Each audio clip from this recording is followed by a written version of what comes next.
Hello everybody, स्वागत करता हूं मैं आपका वापस से जेई पे जी सीरीज में। आप सभी की तैयारी मस्त ही चल रही होगी और आप भी एकदम अच्छे से ख्याल रख रहे होंगे आपका। आप सभी मेरे को जानते ही, मैं हूं अर्पित नेमा फ्रॉम फेवरेट लर्निंग प्लेटफॉर्म, जहां पे आप सब पढ़ सकते हो physics, chemistry, maths, biology absolutely for free at learnerhub.com।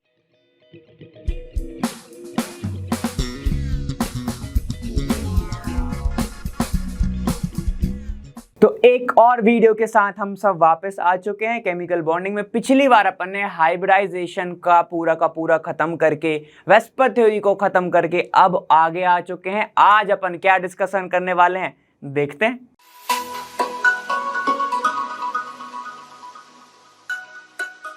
तो देखिए, इस चैप्टर को खत्म करने के अपन काफी करीब हैं। ये सारा का सारा अपन डिस्कशन कर चुके हैं, ठीक है। अपन ने फजांस देखा, अपन ने हाइब्रिडाइजेशन देखा, अपन ने वेस्पर देखा। आज अपन देखेंगे वीबीटी, ठीक है। वीबीटी का फुल फॉर्म क्या होता है, इसको क्या बोला जाता है, सारी की सारी चीजें अपन डिस्कस करते हैं। चलो स्टार्ट करते हैं। फिर क्या है टॉपिक अपना, वीबीटी। क्या है देखो, अब यहां पर जो वीबीटी है वो गिवन किसने दी थी, देखो हिटलर ऐसे बोल सकते हैं और लंदन, इन्होंने 1927 में दी थी और फिर फर्दर डेवलप करी पॉलिंग्स एंड अदर्स। बहुत सारे ऐसे साइंटिस्ट आते गए, उन्होंने दिया। लेकिन ये दे क्यों रहे हैं, वेस्पर तो आ गई थी, है ना, आपको हाइब्रिडाइजेशन भी मिल गया था, फिर क्यों दिया। ध्यान से सुनना, जो आपकी valence shell electron pair repulsion theory जो थी, पूरा नाम लिखा है मैंने, ठीक है, ये सिर्फ शेप को बताने के लिए क्या हुई, सही साबित हुई।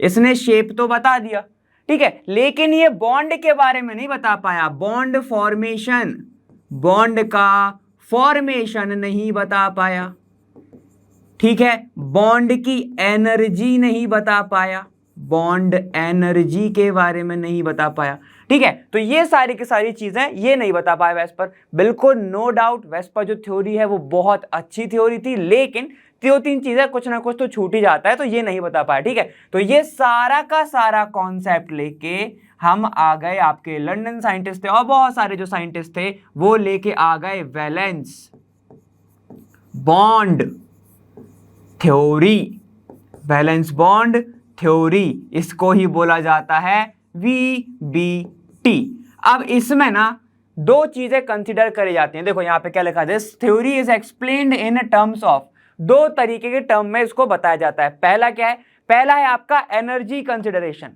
पहला क्या है आपका, चलो देख लेते हैं। ये है आपका, देखो पहला in terms of energy consideration, ठीक है। अब ध्यान से सुनना, एनर्जी की बात हो रही है तो थोड़ी चीजें भी समझ लो। बॉन्ड के फॉर्मेशन की बात हो रही है तो देखो, अब बॉन्ड का अगर फॉर्मेशन हो रहा है तो अपन मान के चलते हैं दो चीजें होंगी आपके पास ऐसे, ठीक है। चलो अब अगर एनर्जी की बात कर रहे हो तो यहां पर आपको क्या क्या पता होना चाहिए। बॉन्ड के फॉर्मेशन में दो चीजें होंगी मेन, एक हो सकता है आपका रिपल्शन, ठीक है, और एक हो सकता है आपका अट्रैक्शन, ठीक है। रिपल्शन हो सकता है, एक अट्रैक्शन हो सकता है, क्लियर है। चलो अपन एक एग्जांपल से समझते हैं। ये आपका एक एग्जांपल है, ठीक है। मान के चलते हैं ये कोई एक एटम है, ठीक है, कोई अपन मान लेते हैं ए नाम का एटम है, जिसके पास एक ही क्या है आपका इलेक्ट्रॉन है ना। ये है उसका एक इलेक्ट्रॉन, ये है उसका एक इलेक्ट्रॉन। क्यों ना हम सीधा ही एक एटम उठा लें जिसका पास क्या होता है, एक इलेक्ट्रॉन होता है, ठीक है। चलो एग्जांपल समझते हैं। H ये है हाइड्रोजन का एक एटम, ठीक है, और ये हो गया हाइड्रोजन का एक इलेक्ट्रॉन, ठीक है। चलो अब इसकी बात करो, ये है दूसरा एटम किसका, हाइड्रोजन का, ये हो गया B, और ये हो गया इलेक्ट्रॉन किसका, यहां पे हाइड्रोजन का E, He, ठीक है। अब यहां पर क्या होगा, दो चीजें होंगी, एक होगा रिपल्शन, एक होगा अट्रैक्शन, ठीक है। अब रिपल्शन और अट्रैक्शन कैसे होगा, ध्यान से सुनना। अभी मैं इसको डीप में पढ़ाऊंगा, लेकिन अभी बस जनरल ऐसे इंट्रोडक्शन समझो। यहां पे रिपल्शन किस किस के बीच में हो सकता है, न्यूक्लियस और न्यूक्लियस के बीच में, इलेक्ट्रॉन और इलेक्ट्रॉन के बीच में। अट्रैक्शन किस किस के बीच में हो सकता है भाई, अट्रैक्शन होगा न्यूक्लियस और इलेक्ट्रॉन के बीच में, और ये वाला इलेक्ट्रॉन और न्यूक्लियस के बीच में। समझ गए ना, दोनों अलग अलग चीज नहीं है। देखो ये वाला इलेक्ट्रॉन और इसके न्यूक्लियस के बीच में अट्रैक्शन होगा, ये वाला इलेक्ट्रॉन और इसके न्यूक्लियस के बीच में क्या होगा, अट्रैक्शन होगा, क्लियर है। अब रिपल्शन कैसा हो रहा है, इन दोनों के बीच में क्या होगा, रिपल्शन होगा, दोनों ही इलेक्ट्रॉन है, और इन दोनों के बीच में क्या होगा, यहां पे बिल्कुल बिल्कुल रिपल्शन होगा, ठीक है। अब दो तीन चीजों को ध्यान रखिएगा हमेशा हमेशा कि अगर रिपल्शन रिपल्शन डोमिनेट कर रहा है अट्रैक्शन को, रिपल्शन अगर डोमिनेट कर रहा है अट्रैक्शन को तो यहां पर क्या होगा, बॉन्ड फॉर्मेशन नहीं होगा, बॉन्ड का फॉर्मेशन नहीं होगा। क्यों? दूर भगा रहे हैं एक दूसरे को, वो क्या कर रहे हैं, दूर भगा रहे हैं। और अगर रिपल्शन डोमिनेट कर रहा है अट्रैक्शन को तो एक चीज और बहुत अच्छे से याद रखना कि पोटेंशियल एनर्जी क्या होगी, ज्यादा होगी। और अगर किसी भी मॉलिक्यूल के अंदर पोटेंशियल एनर्जी ज्यादा है, ठीक है, तो वो मॉलिक्यूल होता है अनस्टेबल, ठीक है, वो क्या हो जाएगा, मॉलिक्यूल या फिर कोई भी चीज, एटम, मॉलिक्यूल क्या हो जाएगा, अनस्टेबल। अब एटम तो बॉन्ड बनाएगा नहीं, इसलिए मैंने मॉलिक्यूल बोला, ठीक है, समझ में आ गया, ठीक है। अब अगर इसका ही मैं उल्टा कर दूं, ध्यान से सुन लो वापस से, अब क्या करूं मैं, रिपल्शन जो है, अब क्या करूं, रिपल्शन डोमिनेट नहीं कर पा रहा है, अट्रैक्शन डोमिनेट कर रहा है, ठीक है। तो एक काम करते हैं अपन इसको नेक्स्ट स्लाइड पे लिखते हैं, ठीक है, यहां पे लिखते हैं, यहां पे, ठीक है। अब अगर ध्यान से सुनना, अट्रैक्शन डोमिनेट कर रहा है रिपल्शन को, तब यहां पे क्या होगा, बॉन्ड का फॉर्मेशन होगा, बॉन्ड का फॉर्मेशन बिल्कुल होगा, तो लिख दो बॉन्ड फॉर्मेशन होगा भाई, ठीक है, समझ में आ गया। अब देखो बॉन्ड फॉर्मेशन होगा तो एनर्जी रिलीज होती है बाहर, बाहर रिलीज हो रही है, मतलब मॉलिक्यूल के पास तो है ही नहीं, ठीक है। तो यहां पर क्या हो जाएगा, इसकी जो पोटेंशियल एनर्जी है वो क्या होगी, कम होगी। और याद रखना अगर एनर्जी कम है तो बॉन्ड का फॉर्मेशन हो जाएगा, बॉन्ड फॉर्मेशन ऑकर्स। इतना समझ गए, इतना समझ गए, ठीक है। तो याद रखना पोटेंशियल एनर्जी वाला कॉन्सेप्ट, क्योंकि अपन उससे ग्राफ देखने वाले हैं, ठीक है। पोटेंशियल एनर्जी ज्यादा होगी तो क्या होगा, बॉन्ड का फॉर्मेशन नहीं होगा। अगर पोटेंशियल एनर्जी कम है या फिर कोई भी एनर्जी कम है तो क्या होगा, बॉन्ड का फॉर्मेशन हो जाएगा। क्लियर है, इतना समझ गए, ठीक है। तो ये जो थ्योरी है ये एनर्जी को लेके आया। एनर्जी कहां है सर, अरे अभी पढ़ा, पोटेंशियल एनर्जी, एनर्जी ही तो है, पोटेंशियल एनर्जी, एनर्जी ही है ना, ठीक है। तो यहां पे एनर्जी के बारे में बहुत अच्छे से चीजें बताई गई, ठीक है। चलो अब थोड़ा ग्राफ से समझते हैं। ये है आपका H2 मॉलिक्यूल, चलो अब बहुत अच्छे से समझते हैं, ठीक है। H2 मॉलिक्यूल का ये है, ध्यान से सुनना, अब बहुत मजा आने वाला है। देखो ये क्या है, ध्यान से देखो, ये है हाइड्रोजन का इलेक्ट्रॉन, ठीक है, ये है हाइड्रोजन A और ये है हाइड्रोजन B, ठीक है। ये क्या है आपका A, हाइड्रोजन A एटम, याद रखना एटम है दोनों, ठीक है, मॉलिक्यूल नहीं है अभी। ये क्या है, हाइड्रोजन एक एटम है, इतना क्लियर हो गया, ठीक है, हाइड्रोजन बी एटम। ये क्या हो गया, Eb लिख दूं इसको और इसको मैं लिख दे रहा हूं Ea, तो अच्छे से समझ में आ जाएगा, ठीक है। तो A को, H को हटा दो, है ना। अब ध्यान से देखते रहना, बस बहुत मजा आने वाला है। अभी क्या है, क्योंकि अभी नया नया चल रहा है, ठीक है। तो ये जो है आपस में कैसे ऐसे जुड़े हुए हैं, ठीक है, सिंपल सी बात है ना भैया। इसका जो एटम है अपने इलेक्ट्रॉन को बचा के रखेगा, इसका जो न्यूक्लियस है Ha का जो न्यूक्लियस है अपने इलेक्ट्रॉन को क्या करेगा, बाइंड करके रखेगा, सिंपल सी बात है। चलो अब देखो यहाँ पे जो Hb है वो भी क्या करके रखा हुआ है, Eb को पकड़ के रखा है। अब ध्यान से देखना, ठीक है। तो ये तो होगा ओल्ड फोर्स, ये क्या होगा, ओल्ड फोर्स। अब अगर मॉलिक्यूल पास पास आ रहा है तो क्या होगा, दो चीज वर्क करेंगे, ठीक है। अगर कोई भी एटम, मॉलिक्यूल नहीं बोलना चाहिए, एटम, कोई भी एटम क्या आ रहा है, क्लोज आ रहे हैं, एटम अगर क्लोज आएगा, ठीक है, अप्रोच कर रहे हैं एक दूसरे को, ठीक है, तो क्या होगा, दो चीजें वर्क करेंगी। क्या होगा, एक तो होगा रिपल्सन, अभी देखा था, ये हो गया रिपल्शन, और ये हो गया अट्रैक्शन, अभी तो देखा था, है कि नहीं। चलो आ जाओ आगे, पूरी जानकारी दी थी इसने पीपीटी में, ध्यान से देखो, ठीक है। यह हो गया, अब आ रहा है पास पास, तो अगर पास पास आएगा तो भाई बताओ क्या होने वाला है। तो यहां पे देखना, ये जो इलेक्ट्रॉन है, कौन सा इलेक्ट्रॉन, ये वाला इलेक्ट्रॉन, और इसके पास भी तो एक इलेक्ट्रॉन है, तो इनके बीच में क्या होगा, रिपल्शन होगा। क्यों होगा, क्योंकि दोनों नेगेटिव चार्ज है, ठीक है। तो मैं क्या करूंगा, इसके बीच में ऐसा बना रहा हूं, देखो ये ब्लू कलर का दिख रहा है आपको, मैंने ऐसा डायरेक्ट लाइन बनाई है, बोल्ड लाइन, क्लियर है। तो इनके बीच में होगा रिपल्शन, तो एक रिपल्शन आपको देखने को मिल रहा है Ea और Eb के बीच में, इलेक्ट्रॉन, और क्योंकि पास में आ रहा है तो दोनों के पास न्यूक्लियस होगा, सिंपल सी बात है, हो गई। तो ये यहां पे क्या होगा, इन दोनों के बीच में भी आपको क्या देखने को मिलेगा, ऐसा रिपल्शन देखने को मिलेगा, सही है, ठीक है। तो एक और लिख दूं, HA और HB के बीच में रिपल्शन मिलेगा, तो ये क्या है आपका new repulsion, new repulsion. Clear है कि नहीं? चलो अब अट्रैक्शन की बात कर रहे हैं। अब अट्रैक्शन कैसे होगा, एक काम करते हैं अपन इसमें हाइलाइटर यूज कर ले तो और अच्छे से समझ में आएगा। हाइलाइटर का यूज करें, ठीक है। अब अट्रैक्शन कैसे होगा, ध्यान से देखो। अट्रैक्शन कौन कौन के बीच में होने वाला है, ये इलेक्ट्रॉन EA और इसका न्यूक्लियस, ऐसा होगा अट्रैक्शन, है कि नहीं? अब इसमें भी तो होगा, ये जो EB है और इनके बीच में अट्रैक्शन होगा। सही है, सही है, ठीक है। तो देखो यहां पर ये जो आपको येलो कलर दिख रहा है, ये कुछ और नहीं, ये क्या है, अट्रैक्शन है। ये क्या है आपके अट्रैक्शन, ठीक है। तो यहां पे लिख देता हूं अट्रैक्शन किस किस के बीच में होगा, EB और HA के न्यूक्लियस के बीच में, और EA और HB के बीच के अट्रैक्शन, ठीक है। तो ये सारे के सारे क्या है आपके new attraction, new attraction. Sir new का मतलब क्या है, न्यू का मतलब कि जब मॉलिक्यूल पास में एक दूसरे को अप्रोच कर रहा है, पास में आ रहे हैं, ठीक है, समझ में आ गया? तो ऐसा होगा। अब ध्यान से सुनना, हाइड्रोजन के कंडीशन में, हाइड्रोजन के कंडीशन में क्या होता है, यहां पर जो अट्रैक्शन फोर्स होता है,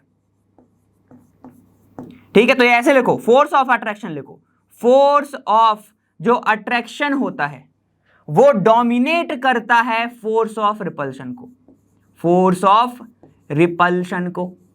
और अगर पिछला वाला कॉन्सेप्ट कुछ चंद मिनटों पहले अपन ने पढ़ा हुआ था, अगर रिपल्शन फोर्स क्या है, कम है, मतलब अट्रैक्शन फोर्स अगर डोमिनेट कर रहा है, तो उसकी एनर्जी क्या होगी भैया, एनर्जी गिर जाएगी, एनर्जी गिर जाएगी। सही है ना? चलो देखो एनर्जी गिर गई। अब ध्यान से देखते रहना, क्योंकि एनर्जी गिर गई तो यहां पर स्टेबल हो जाएगा क्या स्ट्रक्चर, मतलब H2 मॉलिक्यूल बन जाएगा। H2 मॉलिक्यूल का मेरा मतलब क्या है बोलने का, बॉन्ड का फॉर्मेशन हो जाएगा, है ना? बस यही तो समझना था, यही तो समझना है।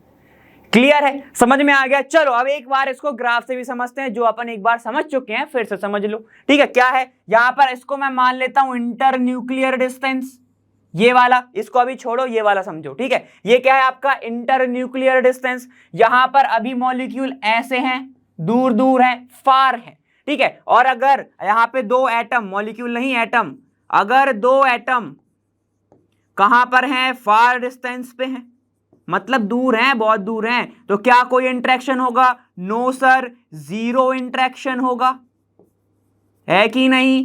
अरे समझ में आ रहा है ना? बहुत अच्छे से आना चाहिए, ये तो बहुत इजी है ना? अरे दूर है तो कोई सिंपल सी बात है ना, अगर आप किसी से मिल नहीं रहे हो, है ना, तो आप बीच का जो रिलेशन है, आप बात ही पता नहीं चल रही है आप सभी को, ठीक है, तो वो क्या हो गई, दूरियां बढ़ गई, तो कोई इंटरेक्शन नहीं रहा। समझ गए? तो इसमें भी सेम हाल है। अभी देखो एटम क्या है, दूर दूर है, तो पोटेंशियल एनर्जी कहाँ है, यहाँ पे, पोटेंशियल एनर्जी यहाँ पे। अब क्या हो रहा है, वो पास पास आ रहे हैं। अब वो पास पास आ रहे हैं तो क्या होगा, क्योंकि पास पास आ रहे हैं, क्योंकि अट्रैक्शन फोर्स यहाँ पे डोमिनेट कर रहा है, और ये वाला अपना क्या है, पोटेंशियल एनर्जी है, तो ये क्या होगा, नीचे आएगा, कर्व नीचे आएगा, एक टाइम तक पीक लेगा और फिर ऐसा ऊपर भाग जाएगा। अब ध्यान से सुनो, यहां पर नीचे आ रहा है, फिर यहां से ऊपर चला जा रहा है। सर ये तो समझ में नहीं आया, नहीं आया होगा? अरे ध्यान से सुनो, बहुत अच्छी है, बहुत इजी समझ में आएगा, क्यों नहीं आएगा, ध्यान से देखना। ये क्या है आपका इंटर न्यूक्लियर एक्सिस।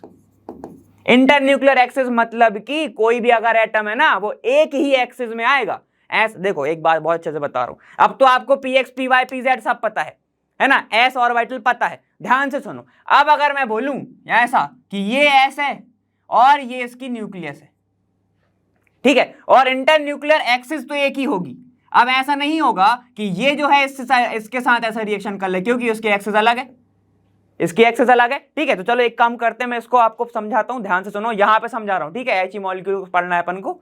चलो यहां पे समझाता हूं, ध्यान से देखना, इसको मैं मिटा दूंगा अभी, कि जब s और s जब तक सेम एक्सिस पर नहीं होगा, जब तक सेम एक्सिस पर नहीं होगा, हाइड्रोजन क्या नहीं करेगा, पास में नहीं आएगा। एक वर्ड है, मैं अभी यूज नहीं कर रहा हूं क्योंकि आगे यूज करने वाला हूं। आप पास में नहीं आएगा, ठीक है। मान के चलो, एक ये हो गया आपके पास s, और ये हो गया P।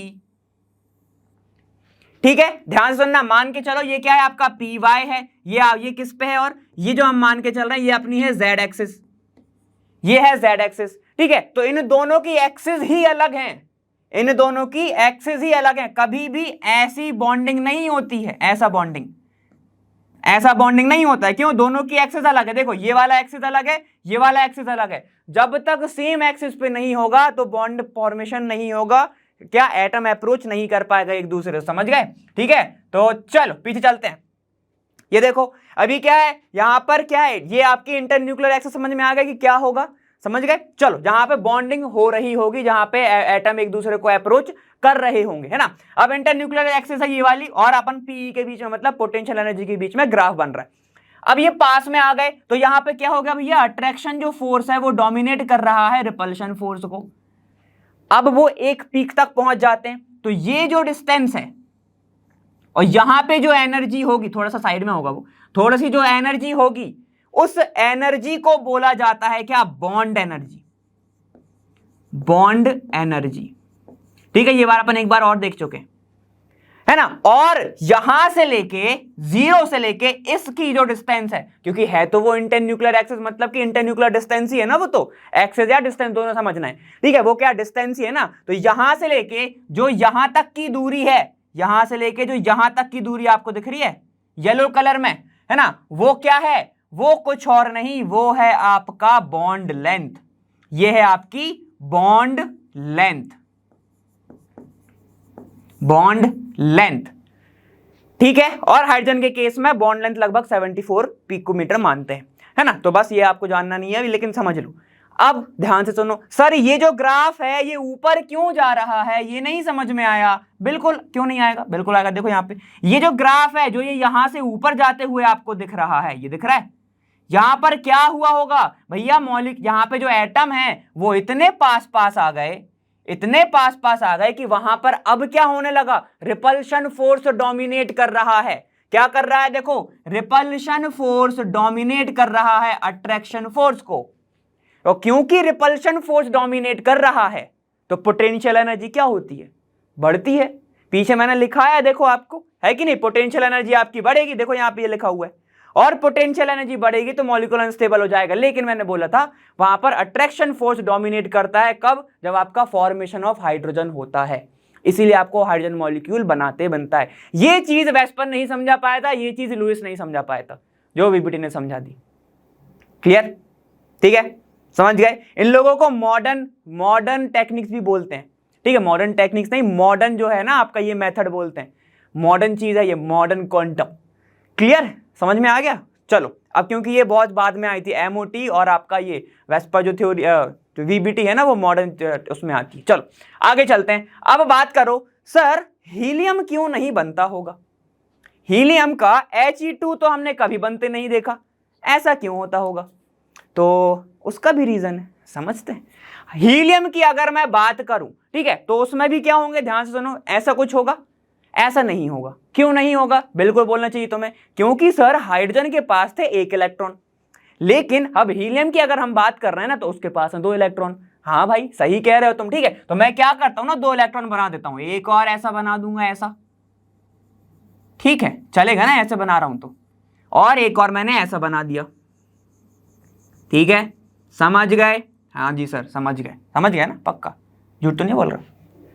देखो यहां पर हीलियम है तो ये हो गया हीलियम का HeA और ये हो गया HeB, ठीक है, समझ में आ गया। ध्यान सुनो, अब इसका जो अट्रैक्शन होगा इसके लिए भी होगा और इसका जो अट्रैक्शन है वो इसके लिए भी होगा, ठीक है। HeA है तो ये हो गया electron of A, electron of B, A, ठीक है। सेम इसमें होगा, ये जो इलेक्ट्रॉन है ये क्या होगा, इलेक्ट्रॉन ऑफ B, ये भी क्या होगा, इलेक्ट्रॉन ऑफ B। ये जो डैश लाइन है वो क्या है, ओल्ड अट्रैक्शन, ठीक है, ओल्ड मतलब पुराना वाला, समझ रहे हैं। अब ध्यान से सुनना, हीलियम के केस में मतलब He2 मॉलिक्यूल के केस में यहां पर क्या होता है, सेम चीज होगा, क्योंकि अगर एटम अप्रोच कर रहा है, पास पास अप्रोच कर रहा है, तो क्या होगा, रिपल्शन और अट्रैक्शन होगा, दो ही चीज तो होती है बॉन्ड के फॉर्मेशन में, रिपल्शन और अट्रैक्शन होगा। हीलियम के केस में सिर्फ यहां पर क्या होता है कि रिपल्शन फोर्स क्या करता है, डोमिनेट्स अट्रैक्शन फोर्स सबसे अच्छा होगा आप अगर ऐसे लिखोगी, force of repulsion dominates force of attraction. ठीक है, तो यहां पर क्या होगा, क्योंकि ऐसा हो रहा है तो यहां पे पोटेंशियल एनर्जी बढ़ जाएगी, और अगर पोटेंशियल एनर्जी बढ़ गई तो बॉन्ड का फॉर्मेशन नहीं होगा,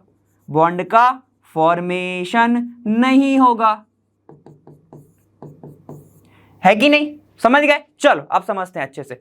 यहां पर ये जो हीलियम है, यहां पे बताओ रिपल्शन किस किस के बीच में होगा, ध्यान से देखना, रिपल्शन बना रहा हूं मैं, ठीक है। तो रिपल्शन होगा एक तो ये इलेक्ट्रॉन और ये इलेक्ट्रॉन के बीच में, EA और EB के बीच में, और क्या होगा, EA और इसके बीच में भी तो होगा, EB के बीच में, इस वाले के इलेक्ट्रॉन के बीच में। सेम क्या होगा, इन दोनों के बीच में भी रिपल्शन होगा, ठीक है। अब इन दोनों के बीच में भी रिपल्शन होगा, ऊपर वाला जो है EA EB के बीच में होगा, EA EB के बीच में होगा, दोनों रिपल्शन, ठीक है। और क्या हो रहा, देखो ये न्यूक्लियस वाला रिपल्शन होगा, न्यूक्लियस वाला रिएक्शन होगा, ठीक है। तो यहां पे लगभग कितने हैं, 5 रिपल्शन फोर्स हैं, 5 रिपल्सिव फोर्स हैं।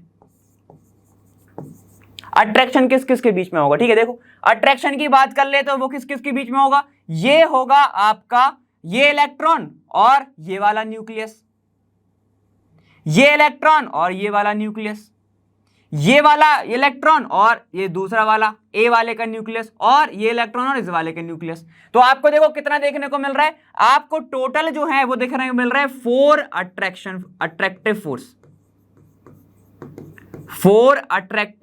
फोर्स।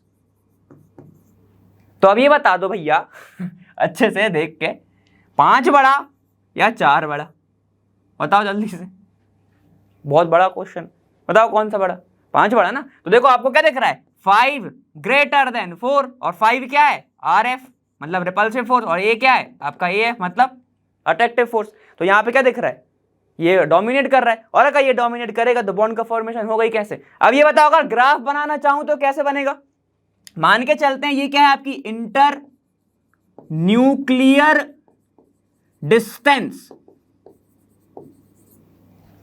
ठीक है, और ये किसके बीच में है, पोटेंशियल एनर्जी के बीच में। ग्राफ कैसे बनेगा, जैसे जैसे इंटर न्यूक्लियर डिस्टेंस आप कम करते रहोगे यहां पर पोटेंशियल एनर्जी बढ़ती रहेगी, जैसे जैसे मॉलिक्यूल पास में आते जाएगा पोटेंशियल एनर्जी बढ़ती रहेगी। क्यों, पोटेंशियल एनर्जी बढ़ेगी ना, सिंपल सी बात है, क्यों, क्योंकि वहां पे रिपल्शन फोर्स वर्क कर रहा है। क्लियर है, इसके ही कारण He2 डज नॉट एग्जिस्ट। समझ गए, समझ में आया, मजा आया, ठीक है। तो आप ध्यान से सुनो, फिर से मेन इंपॉर्टेंट पॉइंट कैसे करना है, अगर रिपल्सिव फोर्स क्या है, डोमिनेट कर रहा है तो पोटेंशियल एनर्जी ज्यादा, अट्रैक्शन कर रहा है तो पोटेंशियल एनर्जी कम। बॉन्ड का फॉर्मेशन में ध्यान से सुन लो एक बार, बॉन्ड के फॉर्मेशन में एनर्जी रिलीज होती है, ठीक है। तो ये भी लिख लो, अगर बॉन्ड का फॉर्मेशन हो रहा है, ठीक है, यहां पे लिख देता हूं, देखो ध्यान से, पहले हाईलाइट से अपन ऐसे ऐसे ऐसे कर लेते हैं, ठीक है, ये अलग से लिख रहा हूं मैं, याद रखिएगा। चलो, बॉन्ड के फॉर्मेशन में क्या होगा, यहां पर आपकी जो एनर्जी है, बॉन्ड फॉर्मेशन में एनर्जी होती है रिलीज, एनर्जी होगी रिलीज, और बॉन्ड ब्रेकडाउन में, या फिर ब्रेकडाउन की जगह ब्रेकिंग ऑफ बॉन्ड में क्या लिखना, एनर्जी एब्जॉर्ब। और खुद देखो, अगर एनर्जी रिलीज हो रही है तो मतलब उस मॉलिक्यूल के पास एनर्जी बची नहीं, और अगर बची नहीं तो मॉलिक्यूल स्टेबल हो गया। समझ गए, तो ये चीज लिख लेना। और ये किसका है, He2 का ग्राफ है, ये He2 मॉलिक्यूल का ग्राफ है, ठीक है, ग्राफ ऑफ He2 मॉलिक्यूल।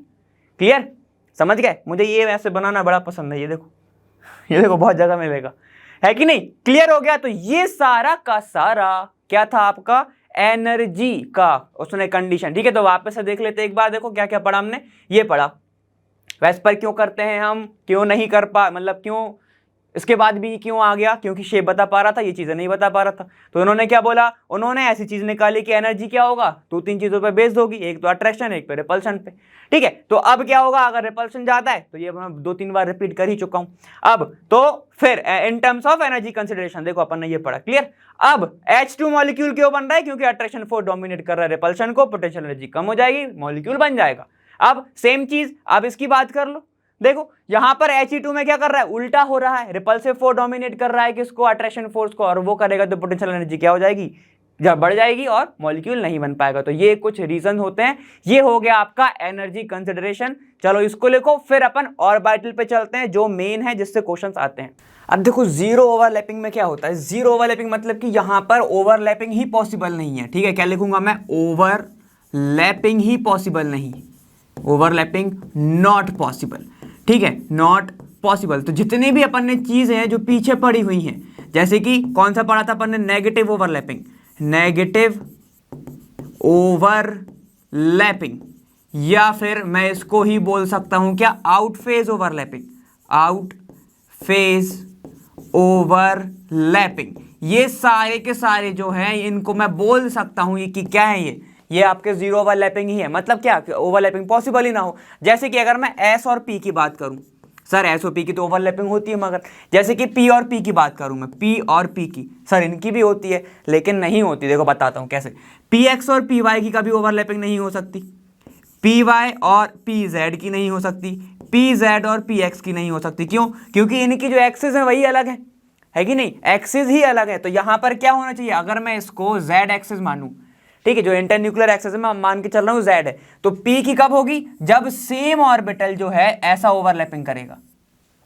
तभी जाके होगी। ठीक है, और ये जो ओवरलैपिंग एरिया है ये पॉजिटिव है अगर, तो ये भी क्या होना चाहिए, पॉजिटिव होना चाहिए। इसको क्या बोलते हैं, इन फेज। ये कब पॉसिबल नहीं है, कि अगर ये पॉजिटिव हो जाए और ये वाला नेगेटिव हो जाए, तो ये पॉसिबल नहीं होगा। ठीक है, इसको ही क्या बोलते थे अपन, आउट फेज। ठीक है, तो ये चीजें पॉसिबल नहीं होती, ये पॉसिबल होती है। अब एस और पी में क्या केस बनता है, एक ऐसा केस बनता है, देखो ऐसा, ये वाला जो है आपका कौन सा हो गया, पी ऑर्बिटल हो गया। कभी भी आपको ओवरलैपिंग ऐसी देखने को नहीं मिलेगी, ऐसा देखने को नहीं मिलेगा। अगर ये आपका क्या है, एक एक्सिस है, लेकिन ये जो एस है ये हो गया एस ऑर्बिटल। ठीक है, ये हो गया हमारा एस ऑर्बिटल, और ये क्या है हमारा, पी ऑर्बिटल, ये हो गया हमारा पी ऑर्बिटल। कभी भी आपको ऐसी ओवरलैपिंग नहीं दिखेगी, मान लेते हैं ये प्लस है, ये नेगेटिव है, ये प्लस है।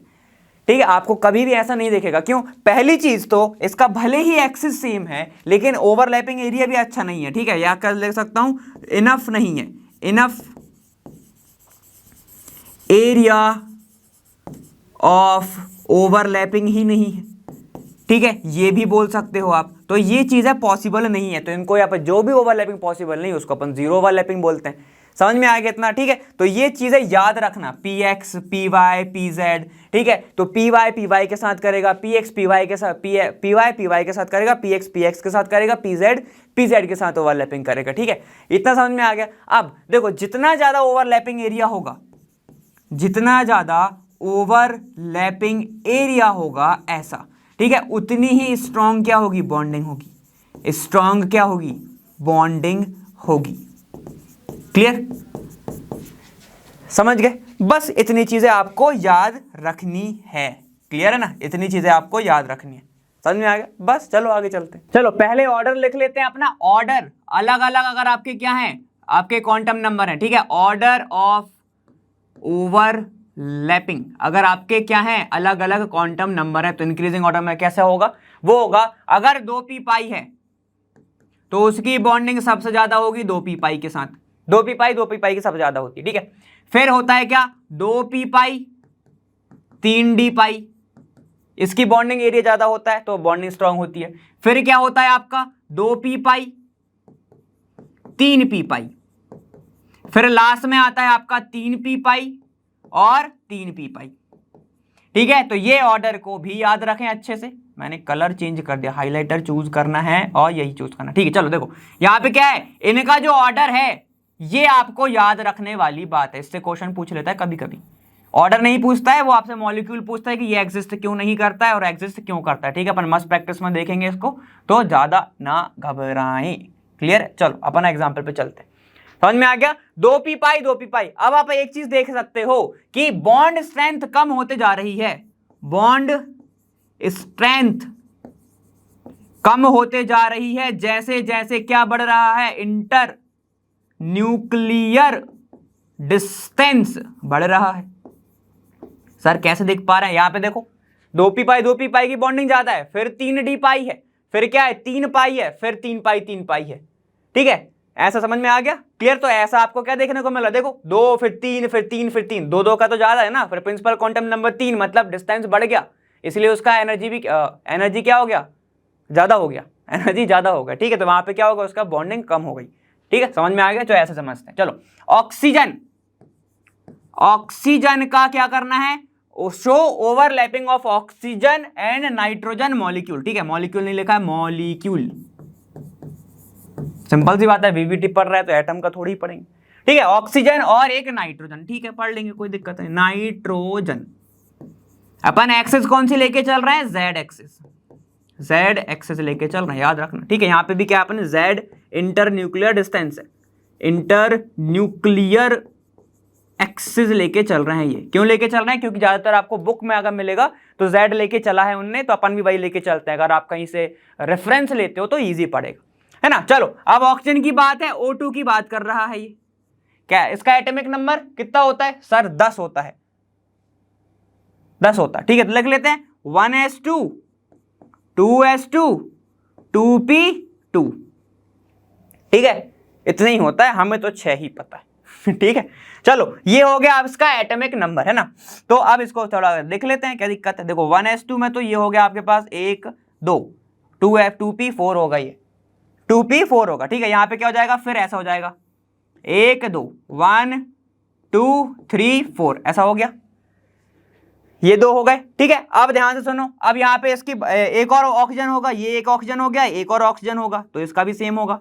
यहाँ पे क्या होगा, 1 2, ये 1 और ये 2, तो 1 2 3 4, ये हो गया। क्लियर है? अब ध्यान से सुनो, यहां पे क्या करेगा, हाफ फील्ड ऑर्बिटल क्या करेगा, पार्टिसिपेट करेगा। ध्यान से देखना, यहां पे ये क्या है, px है, ये py है, ये pz है। सेम इसमें भी है, ये px है, ये py है, ये pz है।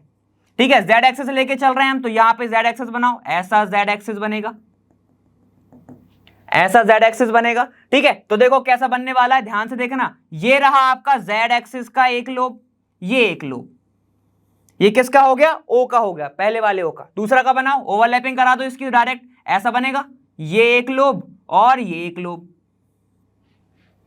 है कि नहीं। अब देखो ये एक कौन सा है, py है, तो उसके क्या होगा, वो परपेंडिकुलर होगा, तो बना दो परपेंडिकुलर, ऐसा एक लोब और एक ऐसा एक लोब, सेम ऐसा एक लोब और एक ऐसा एक लोब। ठीक है, तो देखो ओवरलैपिंग कैसी होगी, इन दोनों की होगी साइड वाइज ओवरलैपिंग। नाइट्रोजन का मैं अभी हटा रहा हूं ऐसा, ठीक है, देखो इन दोनों की क्या होगी, साइड वाइज ओवरलैपिंग। तो बना लो जरा, देखो इसकी और इसकी साइड वाइज ओवरलैपिंग हो गई ऐसी, इसकी और इसकी हो गई, मतलब एक ही और लोब है ना ये। तो याद रखना, ऐसा मत करा देना कि इसकी इसके साथ करा दी, ऐसा नहीं होगा, पॉजिटिव पॉजिटिव के साथ जाएगा। और ये वाला क्या है, ये देखो हेड ऑन ओवरलैपिंग हो रही है किसकी, pz की, pz की हेड ऑन ओवरलैपिंग हो रही है। ठीक है, तो देखो बॉन्ड कौन कौन से बन गए, बॉन्ड बताएगा मुझे कोई। ठीक है, तो ये बन गया आपका कौन सा, सिग्मा बॉन्ड। क्यों, क्या हुआ है यहाँ पे, head on overlapping, head on overlapping, HOO लिख दिया है मैंने। ठीक है, यहां पर क्या हो रहा है, देखो side wise overlapping, side wise या फिर lateral overlapping, side wise overlapping हो रही है। तो मतलब साइड वाइज ओवरलैपिंग हो रही है, तो एक पाई बन गया। तो ऑक्सीजन कितने बॉन्ड बनाता है, 2, तो देखो बन गए 2, एक ऑक्सीजन का ये एटम, ये एक एटम, ये हो गया एक और ये हो गया एक। ठीक है, तो ये क्या बना रहा है, सिग्मा बॉन्ड, ये क्या बना रहा है, पाई बॉन्ड। कैसे शो करते हैं, ऐसे शो करते हैं। तो यही बताने में सही हो गए थे कौन, VBT। ठीक है, लंदन वाले जितने भी आपके न्यूक्लियर कह रहा हूं, लंदन साइंटिस्ट थे और बाकी जो साइंटिस्ट थे, वो इन सब चीज बताने में सफल हो गए।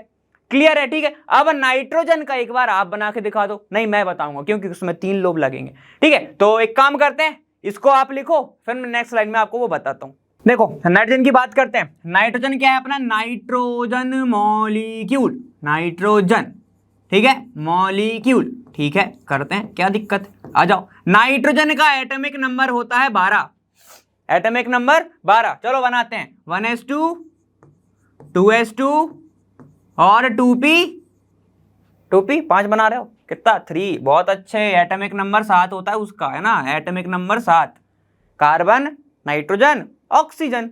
ठीक है, तो एटॉमिक नंबर 7। चलो वैलेंसी में पार्टिसिपेट कौन सा करेगा, पी वाला, तो डायरेक्ट पी बना दूं क्या, ये बना देता हूं पी, 1 2 3, एक बॉन्ड इधर है, एक इधर है, एक इधर है। ठीक है, नाइट्रोजन का एक और आएगा, उसका भी सेम होगा। ठीक है, तो इसका भी पी आएंगे, तो पी बना दो। याद रखना पॉली ने बोला था अपोजिट अपोजिट होने चाहिए। ठीक है, तो यहां पे क्या होगा, इसका अपोजिट स्पिन होगा, ऐसा ऐसा और ऐसा अपोजिट स्पिन होगा, याद रखना। ठीक है, अब देखो ये क्या है, ये बनाएगा, ये पी एक्स मान लेते हैं, ये पी वाई मान लेते हैं, ये पी जेड मान लेते हैं, ये आपस में ओवरलैप कर रहे हैं ऐसे ऐसे ऐसे ऐसे ऐसे ऐसे। ठीक है, शो कैसे करेंगे, चलो देख लेते हैं। ठीक है, तो आप देखो यहां से आपको खुद ही दिख रहा है एक चीज, तो पीजेड करेगा तो सिग्मा बनेगा, दो यहाँ पे पी वाई पी एक्स कर रहे हैं तो क्या बनेगा, पाई बनेगा, तो एक सिग्मा 2 पाई हो गए। ठीक है, चलो लेकिन अपन बना के देख लेते हैं। पी एक्स देखो, ये हो गई आपकी एक्सिस, ये हो गई आपकी पूरी की पूरी एक्सिस, बड़ा बना लेते हैं भाई, बड़ा लगेगा सारे स्ट्रक्चर। ठीक है, ये हो गई आपकी पी जेड एक्सिस, ये अपन जेड एक्सिस लेके चल रहे हैं। ठीक है, जेड एक्सिस है ये, है ना। चलो आगे जाओ, यहां से थोड़ा चालू कर लेते हैं। ये हो गया आपके पास सेंटर पॉइंट, ये हो गया आपका जेड, और ये भी हो गया आपका जेड। ठीक है, पी जेड, तो सेम होगा इसमें, नाइट्रोजन के पास भी तो होगा ना पी जेड एक और, ये हो गया आपके पास पी जेड, ये हो गया पी जेड, और ये पी जेड, छोटा सा बन गया है वो, लेकिन इक्वल बनेगा, है ना। ठीक है, ये हो गया पी जेड, तो ये हो गया आपका ओवरलैपिंग एरिया, पी जेड कर रहा है ओवर, कौन सी ओवरलैपिंग, हेड ऑन। ठीक है, तो यहां पे क्या बन गया, सिग्मा बॉन्ड बन गया। ठीक है, चलो अभी इसको मत लिखो क्योंकि अपन को एक और लूप बनाना पड़ेगा। ठीक है, तो बस समझ में आ गया ना आपको कि सिग्मा बन गया, बड़ी बात है।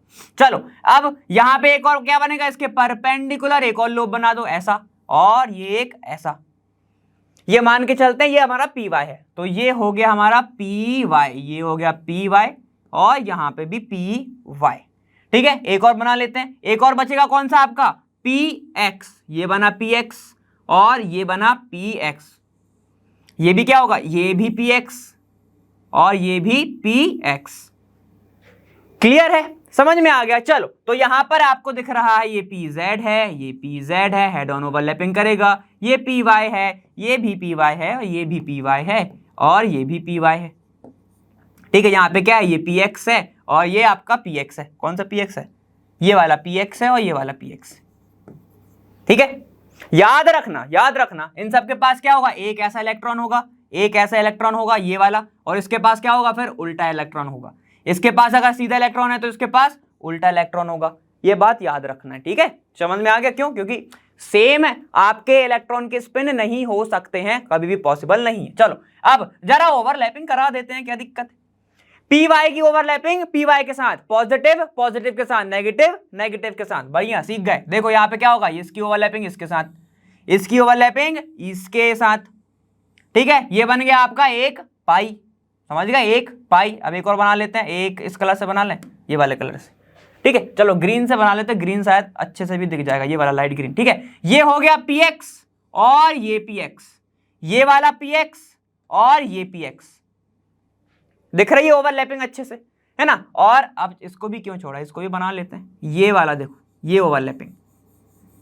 ठीक है, तो अब अपन इसको जरा नेमिंग कर देते हैं, देखो बहुत इजी बन गया, ये बन गया आपका सिग्मा बॉन्ड। ठीक है, और ये देखो आपको अलग अलग कलर में दिख रहा है, रेनबो टाइप का बना दिया मैंने, तो ये क्या होगा, ये बन गए आपके 2 पाई बॉन्ड, 2 पाई बॉन्ड। तो हमें दिख रहा है नाइट्रोजन और नाइट्रोजन के बीच में होंगे टोटल 3 बॉन्ड, ये हो गया नाइट्रोजन, ये हो गया नाइट्रोजन, 1 बॉन्ड, 2 बॉन्ड, 3 बॉन्ड। और पहला वाला मैंने क्या बोला था, हर मॉलिक्यूल, हर पॉलीएटमिक कोई भी मॉलिक्यूल हो, ठीक है, होमो एटमिक हो, हेटेरो एटमिक हो, पहला बॉन्ड हमेशा कौन सा रहेगा, सिग्मा बॉन्ड। बाकी के 2 कौन से हैं, 2 हैं आपके पाई बॉन्ड। सिग्मा बॉन्ड को छोड़ के सीधे पाई लगा देना, डेटिव को मत काउंट कर लेना, डेटिव अलग आ जाता है। ठीक है, इसमें कहीं डी नहीं दिख रहा है आपको, डी नहीं दिख रहा है तो फिर डेटिव का छोड़ दो, D for dative, D for D orbital, D for dative, तो ऐसे याद रख लो, क्या दिक्कत है। ठीक है, तो ऐसा आपका बनने वाला है, ये आपको देखो बहुत अच्छे से अपन ने ओवरलैपिंग ऐसे ऐसे ऐसे ऐसे ऐसे ऐसे करा दी। ठीक है। और अच्छे से अंडरस्टैंडिंग के लिए एक काम करो, पी वाई ये सब जो एक्सेस अपन ने लिखी हुई है ना, ये सब मत लिखो, ये सब ना लिखो, ठीक है। ओवरलैपिंग में करा दूंगा अभी, तो वो मत घबराओ, ठीक है। ये सब मत लिखो, क्या करना है ऐसे लिखना, देखो मैं बताता हूं कैसे। इसके पास अगर सीधा इलेक्ट्रॉन है तो इसके पास क्या होगा, उल्टा होगा, ऐसा, ठीक है। इसके पास अगर सीधा है तो इसके पास उल्टा होगा, है ना। इसके पास अगर सीधा है तो इसके पास उल्टा होगा, ठीक है। इसके पास सीधा है तो इसके पास उल्टा होगा, और इसके पास कैसा गया होगा, ऐसा ही गया होगा, ठीक है। तो अब बहुत अच्छे से समझ में जाएगा, ठीक है। तो वापस से मैं बना देता हूं, आपके ग्रीन कौन से थे, एक्स वाले थे ना, तो ये वाले आपके ग्रीन हो गए, ओहो, ठीक है। ये वाले आपके हो गए ग्रीन वाले, ठीक है। और एक और कौन सा था अपना, ये पी एक्स है, तो ये वाला पी एक्स, ये ग्रीन हो गया, ठीक है। एक और बस बचा है अपना ये वाला, तो ये वाला वापस से बना देता हूँ, ये था, तो ये वाला आपस में, ठीक है, बन गया। क्लियर है, समझ में आएगा। तो ये सारा का सारा चीज था आपके वीबीटी के बारे में। क्लियर है, आपसे इस टॉपिक से सिर्फ वो ये पूछेगा, सिर्फ ये पूछेगा कि भैया बॉन्ड कितने हैं, कौन सा पाई है, कौन सा सिग्मा है, सिर्फ ऐसा पूछा जाता है, जिसकी प्रैक्टिस अपन करेंगे, तो उसमें मत घबराइएगा। तो ये वाला कॉन्सेप्ट यहाँ पर खत्म होता है। अब मिलेंगे अपन आने वाले वीडियो में, और मैं मिलूंगा वहां लर्न हब फ्री पर बेस्ट, जहां प्रैक्टिस करते रहिएगा। थैंक यू सो मच, ख्याल रखें अपना, ऐसे ही पढ़ते रहें, बाय बाय।